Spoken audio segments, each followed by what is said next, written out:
Já estamos de volta com Brasil Urgente para Campinas e também para toda a nossa região. Mais uma vez, muito obrigado pelo carinho da sua companhia, por nos receber aí do outro lado. Olha, em Rio Claro, um recruta do Exército Brasileiro, lá é o tiro de guerra de Rio Claro, né? Tiro de guerra de Rio Claro. Esse moço que aparece aí nas imagens, como é que é o nome dele mesmo, ô Felipe Pereira? É o Kleber, né? É isso? O Kleber. O que aconteceu foi o seguinte, hoje por volta das 7h30 da manhã, ele participava de um treinamento com o uso de fuzil, junto às atividades que são desenvolvidas lá no tiro de guerra da cidade de Rio Claro e acabou sendo atingido no tórax durante o treinamento. A informação que a gente tem é de que esse treinamento ocorre sem o uso de munição.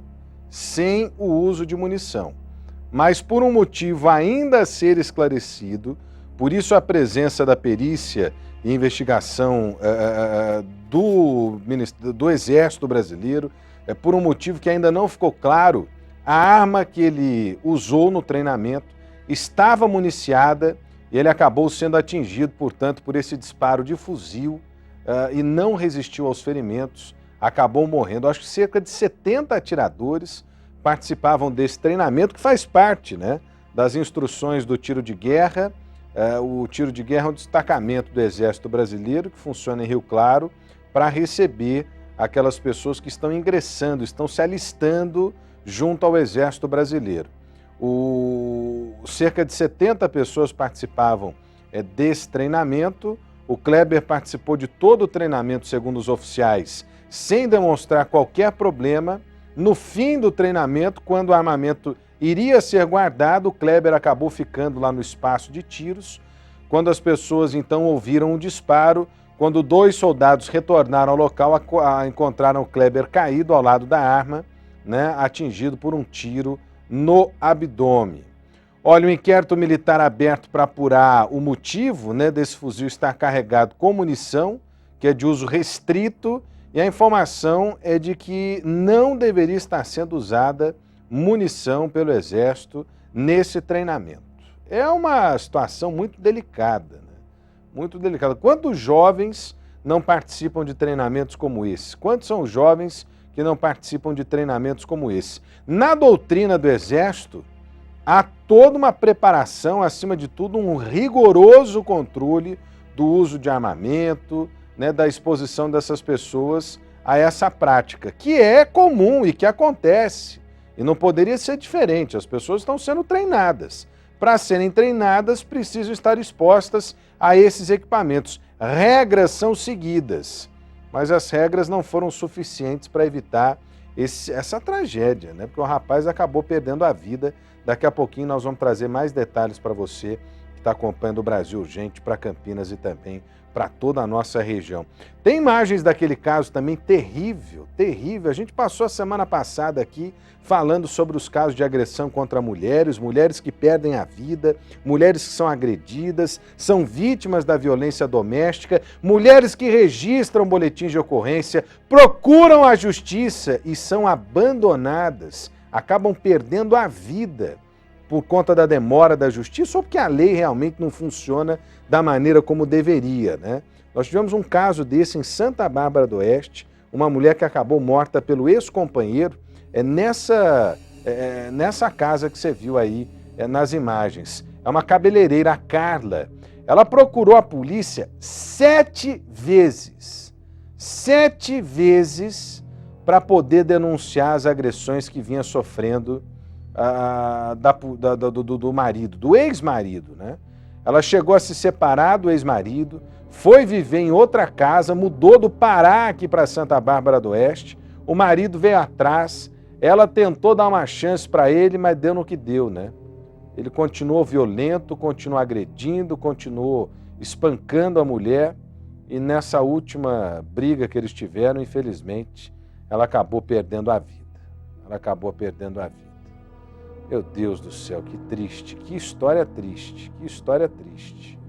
Esse aí é o suspeito, ô Felipe? É ele? Ah, e foi preso, né?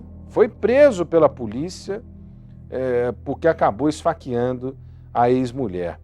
Meu Deus, olha, eu não sei até quando nós vamos, sabe, ter forças para ficar noticiando esse tipo de coisa. É terrível, por quê? Porque as mulheres sofrem caladas. E quando falam, ainda ficam desprotegidas. Eu já parei aqui de ficar pedindo para a mulher denunciar, procurar a polícia, procurar a justiça. Porque às vezes a mulher se expõe e ao se expor acaba se tornando ainda mais vítima dos atos violentos ou de tragédias, né, que terminam em situações como essa, em morte de pessoa inocente, de gente que estava fugindo da violência. Eu já parei de ficar pedindo para a mulher, procura a polícia. Porque procura a polícia, coitada da polícia, o que pode fazer a polícia? A polícia registra o boletim de ocorrência. A delegada relata para a justiça, no caso da delegacia da mulher. Mas a lei, meu camarada, a lei é muito branda para quem bate em mulher. A lei é muito fraca para quem espanca a mulher. E não evita que casos como esse continuem se repetindo por aí. Semana passada nós mostramos em Americana. Foi em Americana ou em Limeira, ô Felipe? Hein? O rapaz invadiu. Foi em Limeira, é isso? O rapaz invadiu lá o estabelecimento comercial onde morava, ou melhor, onde trabalhava aquela moça, né? Matou a moça e depois se matou em seguida. E toda semana a gente noticia esse tipo de coisa. Toda semana a gente noticia esse tipo de coisa. Foi em Limeira na semana passada, agora em Santa Bárbara do Oeste, e eu pergunto para o senhor e para a senhora que estão aí do outro lado. E quem vai ser a próxima vítima? Em que cidade nós vamos estar nessa semana que vai chegar para noticiar mais um caso como esse aí? Faça-me o favor, hein? Ou muda a lei e nós vamos continuar noticiando esse tipo de coisa. Daqui a pouco a gente fala mais desse caso para você. Pode vir comigo aqui, ó. Mudar de assunto, né? É terrível, meu camarada. É triste demais. Olha, atenção, porque vem aí o passeio ciclístico da Band. É domingo, dia 10 de novembro, às 9 horas da manhã, no portão 7 da Lagoa do Taquaral. Você tá vendo aqui, ó, essa bicicleta maravilhosa. Mostra aí na tela da Band, ô Neizão, por favor. Tá aí, olha. Essa bike vale R$ 1.500 e pode ser sua, porque tem passeio ciclístico na Band e você, é claro, não fica a pé, né, meu camarada? E nós vamos sortear essa bicicleta, R$ 1.500 ela vale. Para participar é fácil. Acesse o Facebook, facebook.com/bandcampinas. facebook.com/bandcampinas e responda pra gente. Por que mereço ganhar a bicicleta do passeio ciclístico Band? Anota aí, ó, facebook.com/bandcampinas. A melhor resposta leva a bicicleta para curtir o passeio ciclístico Band. Mas ó, a gente tá te esperando, hein? Não deixa de participar não, meu camarada. facebook.com/bandcampinas, vem aí o passeio ciclístico da Band. É no dia 10 de novembro, a partir das 9 da manhã, no portão 7 da Lagoa do Taquaral. Vai valer muito a pena, eu tenho certeza disso, Não deixe de participar, vem comigo aqui, ó. Acabei de falar do Guarani aqui na tela da Band, né? Com muito respeito a esse time importantíssimo na história do futebol brasileiro, acima de tudo, né? Que tem por trás dele uma nação apaixonada. Tem gente fora do Brasil apaixonado pelo Guarani Futebol Clube, reconhecendo a importância desse time e que, infelizmente, por incompetência de quem administrava, ou de quem administrou, ou de quem passou pelo clube, chegou no fundo do poço, vem vivendo talvez o seu pior momento na história. E hoje foi um dia de muita expectativa para a torcida do Guarani, né? E não era com o time dentro de campo, não. O Guarani podia estar disputando aí campeonatos, podia estar em campo, trazendo alegria para a sua torcida. Infelizmente não está nem dentro de campo, nem fora de campo. São problemas da administração do clube e que estão afetando diretamente o patrimônio do Guarani, porque o estádio Brinco de Ouro da Princesa, mais uma vez, foi levado a leilão, meu camarada, para poder pagar a dívida do clube. Só que, para alívio dos torcedores, né, ainda bem para os torcedores, não houve interessados nesse leilão. A Adriana Almeida vai trazer os detalhes para a gente. Ela que desde o começo do dia está repercutindo, está acompanhando de perto esse caso. Deixa eu ver aí, Adriana Almeida, e todos os detalhes do leilão do estádio Brinco de Ouro da Princesa. Alívio para a torcida, porque não apareceu interessado. Mas a pergunta que eu faço é a seguinte: e se aparece alguém lá para bancar o estádio Brinco de Ouro da Princesa? Para levar, arrematar o estádio? Como é que fica a história do time? Como é que fica a torcida, hein? Deixa eu ver, olho na notícia. Boa tarde, Rodrigo. Boa tarde a todos. Pois é, ninguém apareceu para arrematar o estádio Brinco de Ouro no leilão realizado nesta tarde.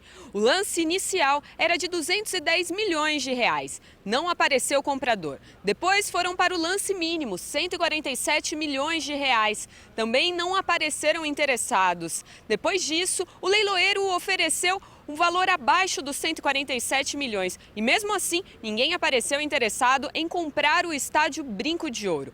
O Brinco de Ouro foi a leilão por causa de uma dívida trabalhista do ex-jogador Gustavo Nery, cerca de 1,5 milhão de reais. Outras dívidas que beiram os 6 milhões de reais também seriam pagas com o dinheiro da venda do Brinco de Ouro. A diretoria e o departamento jurídico do Guarani ainda tentou colocar apenas o ginásio poliesportivo no leilão. O ginásio custa cerca de 30 milhões de reais, mas o juiz entendeu que o bem não poderia ser desmembrado, por isso todo o patrimônio seria leiloado. O Guarani agora aposta num projeto imobiliário, uma permuta de parte do terreno com um grupo de investidores. Em troca, os investidores pagariam as dívidas do clube, dariam mais uma verba para tocar o departamento de futebol e naquela área seriam construídos um shopping, um hotel e também alguns prédios comerciais. O Guarani ainda aguarda algumas posições da prefeitura, do seu conselho deliberativo, dos associados e deste grupo de investidores para tocar este projeto imobiliário. Eu volto com você, Rodrigo. Obrigado, Adriana Almeida, trazendo detalhes então do leilão do estádio Brinco de Ouro da Princesa. Olha, eu repito, é preciso ter muita responsabilidade para lidar com o patrimônio do clube. Qualquer projeto que for colocado em debate precisa ser levado ao associado, precisa ser apresentado à torcida. Afinal de contas, essa é a casa do Guarani. Essa é a casa do Guarani, do Bugre de Campinas, né? E o time precisa ser tratado com respeito. Agora, é bem verdade que a situação econômica do time vai de mal a pior, né? Por incompetência de quem passou por ali, incapacidade de quem passou por ali, é bem verdade, né? Mas precisam dar um jeito aí no Guarani, meu camarada. A torcida merece um time competitivo, né? E, acima de tudo, merece respeito. Respeito. Você imaginou, cara? O Brinco de Ouro da Princesa é referência no Brasil inteiro. Daqui a pouco alguém compra o estádio, derruba o estádio, e aí? Como é que fica? Como é que fica a situação do time? Hein? 100 anos de história que, né, podem ir pro espaço diante dessa incompetência terrível de quem administrou o clube. Então, a gente espera que alguém possa dar de fato essa solução aí agora. Precisa agir rápido, hein? Porque a justiça tá louca já, desesperada para vender esse estádio aí. É a segunda vez já que eu ouço falar de leilão do estádio do Guarani nesses últimos meses. É a segunda vez. Se não fizerem algo rápido para sanar as dívidas do clube, eu fico pensando aqui, a dívida do clube, se eu não me engano, é algo em torno de 180 milhões de reais. Pelo menos era essa a última informação que a presidência do clube tinha passado aqui aos amigos da Rádio Bandeirantes. Eu conversei hoje com o Carlos Batista, o Batista me disse, ó, é algo em torno de 180 milhões, pelo menos no que se estima. É dinheiro pra caramba. Dinheiro que, ó, né, só tá engordando. A dívida só tá crescendo. Tá ficando cada vez mais difícil, né? Tá ficando cada vez mais difícil. As pessoas precisam agir rápido em nome do Guarani. O time merece respeito. Agora, o alívio aí do torcedor é que não teve leilão, não apresentaram nenhuma proposta que pudesse cobrir o lance mínimo. Ainda bem, né? Para dar um respiro aí para que a diretoria e as pessoas que cuidam do patrimônio do clube possam resolver de uma vez por todas essa situação aí. Vem comigo aqui. Eu estou esperando a sua participação lá no Facebook, até peguei o telefone aqui para abrir as participações dos nossos telespectadores. Ontem foi polêmico pra caramba, velho. Foi polêmico pra caramba. Nós mostramos aqui no Brasil Urgente a indignação da população de Campinas. Eu tive quase 4.000 visualizações, 4.000 pessoas comentando comigo aqui, né, acompanhando esse debate com a gente no Brasil Urgente a respeito da taxa de guincho que a INDEC que é cobrada dos motoristas que têm os carros furtados ou roubados e que são recolhidos ao pátio municipal aqui na cidade. R$290, R$290 pelo transporte. Ontem aqui eu dei a minha opinião. Eu sou absolutamente contrário. Acho uma sacanagem, uma falta de bom senso do secretário de Transporte, Sérgio Benassi. Não acreditava que o prefeito Jonas Donizete fosse deixar passar uma situação como essa. Não acreditava. Eu fiquei muito preocupado porque eu estou vendo que o prefeito, pelo jeito, não sabe o que está acontecendo na prefeitura, né? Porque pelas costas dele ontem o secretário Sérgio Benassi lança uma dessa e entrar em vigor agora sexta-feira. Estou falando isso porque o prefeito Jonas revogou essa medida que ia entrar em vigor na próxima sexta-feira, né? Diz que a população não pode ser penalizada 2 vezes. Ótimo, prefeito, o senhor não fez mais do que a obrigação de suspender essa cobrança absurda. Agora, a pergunta que eu faço aqui para o senhor é a seguinte: o senhor não sabia que a INDEC estava discutindo isso, não? O senhor só ficou sabendo depois que a imprensa começou a repercutir a indignação da população? É isso? É isso? Ô, faça-me o favor, o prefeito tem que saber das coisas, principalmente de medidas como essa aí. Tem a reportagem da Ilete Zanotti, ô Felipe Pereira? Porque ontem a Ilete saiu às ruas, inclusive, para apresentar à população detalhes a respeito dessa medida, e assim como as quase 4.000 visualizações que nós tivemos ontem no Facebook, aqui no Brasil Urgente, a respeito desse caso, a população não concorda com essa medida. Ainda bem que o prefeito revogou. Ainda bem que o prefeito revogou. Tem aí, o Felipe, a reportagem? Então deixa eu ver, olho na notícia. A cobrança era apenas para casos administrativos, como apreensão por falta de documento em dia, por exemplo. Mas a partir de 1º de novembro, não há mais exceções. Veículos furtados e roubados também passam a pagar a taxa cobrada pelo guincho. A remoção de carros, utilitários e motocicletas será de R$ 290, caminhões e micro-ônibus, R$ 580. E ônibus e carretas, R$ 967,10. Eu acho um absurdo, né? Já não chega tanta taxa que a gente paga, tanto encargos e outra. A pessoa está sendo furtada, ela não tem por que pagar. Não é justo, né? Eu acho que a pessoa, além de ter o carro furtado, tem que estar pagando o serviço de guincho ainda. Eu acho que o correto não seria. A justificativa é a quantidade de veículos empilhados no pátio. Por dia, chegam 20, 95% por infrações de trânsito. Furtos e roubos são recolhidos em média 20 por mês. Desses, 60% ficam mais de um ano por aqui. 30% um mês e apenas 10% sai em uma semana. Neste caso, a diária continua sendo de graça. Do ponto de vista do proprietário do carro, ele vai ter a garantia que o carro dele não fique na rua abandonado, não fique na porta da delegacia com os pneus furados para não poder ser roubado, não vai ser saqueado esse carro, ele não vai ser incendiado porque ele está sob guarda da INDEC, por uma taxa pequena da remoção que ele pagará. E do ponto de vista da remoção, quanto mais rápido a polícia liberar os documentos, nós soltamos rápido. E com isso a gente retoma a vaga para poder atender mais pessoas. A nova cobrança deve gerar uma arrecadação de quase R$ 6.000 por mês. A falta de espaço no pátio parece estar longe de uma solução. A INDEC quer devolver o serviço para o Estado e até oferecer uma área. Mas as negociações que começaram em março pouco avançaram. Esperando apenas que a Secretaria de Segurança defina claramente o seu interesse, participe de todo o processo de licitação e designe os funcionários que precisam obrigatoriamente estar ali para o pátio poder funcionar. Olha, o negócio é o seguinte, só para você entender, foi revogada essa medida pelo prefeito Jonas Donizete. Eu, sinceramente, acho que ele não foi bonzinho, não. Acho que ele percebeu a besteira que a INDEC estava fazendo e falou: antes de eu tomar mais cacetada aqui da população indignada com essa cobrança, deixa eu voltar atrás aqui. E é assim que está pensando aqui né, a nossa audiência também. Tá falando, a nossa audiência tá dizendo aqui, ó. Quem tá falando? A Ângela Lopes, o prefeito não quis ficar mal com a população. O James, e o atual secretário foi o único a favor do Dr. Hélio, quando ele era vereador, né? Na cassação do Dr. Hélio ele defendeu, é o Sérgio Benassi. E agora tá fazendo uma dessa, tá dizendo aqui o James. O Jair, que é isso? Só Jesus, a Terezinha, o prefeito Jonas tentou a sorte, esqueceu que o povo tá acordado. O Thiago Luiz, com certeza os guinchos não são da INDEC, tá dizendo aqui que era para beneficiar terceirizado. Nós não sabemos disso, Thiago.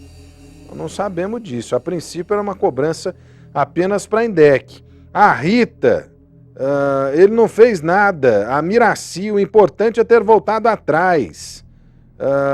Rosilene, não é a primeira vez que o Jonas não sabia de taxas criadas pelos secretários. Que administração, hein? Pergunta ela, ou diz ela aqui.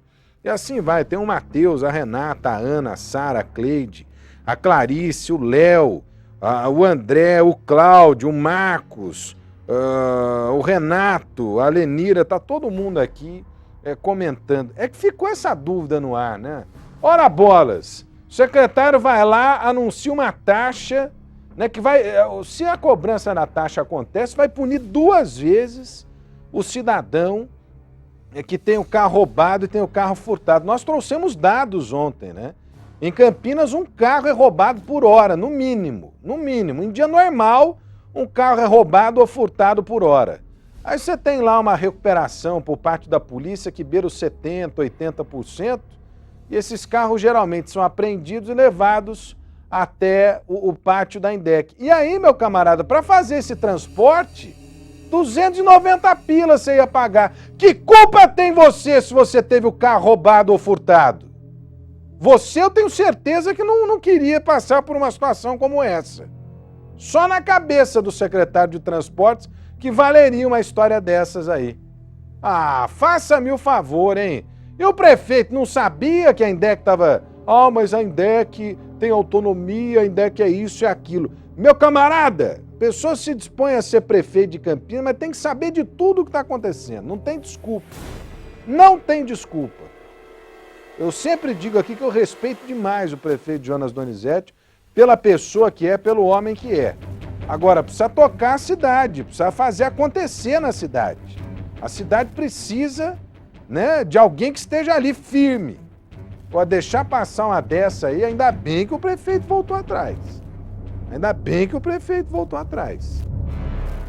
Vem comigo aqui, porque uma criança de 6 anos morreu atropelada em Mogi Guaçu. Tem aí as imagens? É o trânsito que mata mais do que guerra nesse nosso país, né?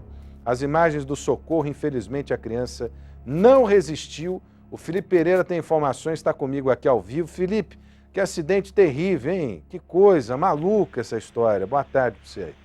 Pois é, Rodrigo, boa tarde a você e quem acompanha o Brasil Urgente para Campinas e região. As imagens do Alair Júnior, do portal de Mogi Guaçu, que gentilmente cedeu aqui para a equipe do Brasil Urgente. Esse acidente aconteceu logo pela manhã, viu, Rodrigo? O pequeno Lucas Lima, que tinha 6 anos, estava acompanhado da avó, que o levava para a pré-escola no Jardim Esplanada, que fica na zona leste de Mogi Guaçu. Ao ver a tia, o menino se soltou da avó e saiu correndo para o outro lado da rua, entrando na frente do carro e aí sendo atropelado. Foi uma fatalidade, viu? Foi realmente uma fatalidade. O menino sofreu ferimentos graves, nós vemos aí as imagens do socorro e chegou a ser levado para a Santa Casa de Mogi Guaçu, mas infelizmente não resistiu aos ferimentos. O motorista do carro, um mecânico de 45 anos, que mora também em Mogi Guaçu, mora bem perto, inclusive, do bairro onde fica essa escola, disse para os policiais que teve a visão ofuscada pelo sol e não conseguiu ver a criança que tinha entrado na frente do veículo dele quando viu a própria tia. O motorista ficou muito abalado, inclusive ficou em estado de choque, precisou de atendimento médico, mas foi liberado. Os familiares, Rodrigo, nós tentamos contato com eles hoje para saber detalhes aí do enterro, do velório da criança, mas eles também estavam ainda muito abalados e preferiram não passar essa informação para a gente. Então a gente não tem a confirmação de onde o menino foi enterrado, provavelmente no cemitério da Saudade mesmo, em Mogi Guaçu. Uma fatalidade. A polícia, de qualquer maneira, abriu um inquérito, mas tudo leva a crer que foi uma fatalidade mesmo, viu, Rodrigo? Não foi intencional, né, Felipe Pereira? A princípio, a criança se soltou e se lançou ali na rua, acabou atingindo o carro, né? E o motorista, coitado, não teve tempo de reagir ali. É uma situação muito delicada, né? Uma situação muito delicada. Destrói a vida de uma família, mas o motorista também está destruído, né? Porque não foi intencional, não queria matar a criança. Não queria matar a criança. Ontem eu assisti aqui ao programa da Liga, né? Com os nossos colegas da Band, e eles estavam mostrando exatamente o movimento na marginal do Rio Tietê. E mostraram o caso de uma família. A mãe tem lá 2 ou 3 filhos, precisa sair com os filhos pela calçada, e ela disse uma frase, né, que me marcou muito. Criança é imprevisível. Então você tem que redobrar a atenção quando você está com uma criança na rua, porque você não sabe o que pode acontecer. Eventualmente a criança sai desgarrada, não imagina a consequência de atravessar a rua e, infelizmente, né, uma tragédia pode acontecer. Parece que foi isso que aconteceu na cidade de Mogi Guaçu. Esse é o flagrante do momento do resgate. Que triste essa situação, hein? Que triste. Felipe Pereira falando ao vivo aqui no Brasil Urgente para Campinas e região. É claro que o inquérito policial vai ser aberto, essa situação toda vai ser apurada, né, para que todas as conclusões possam ser tiradas desse caso aí.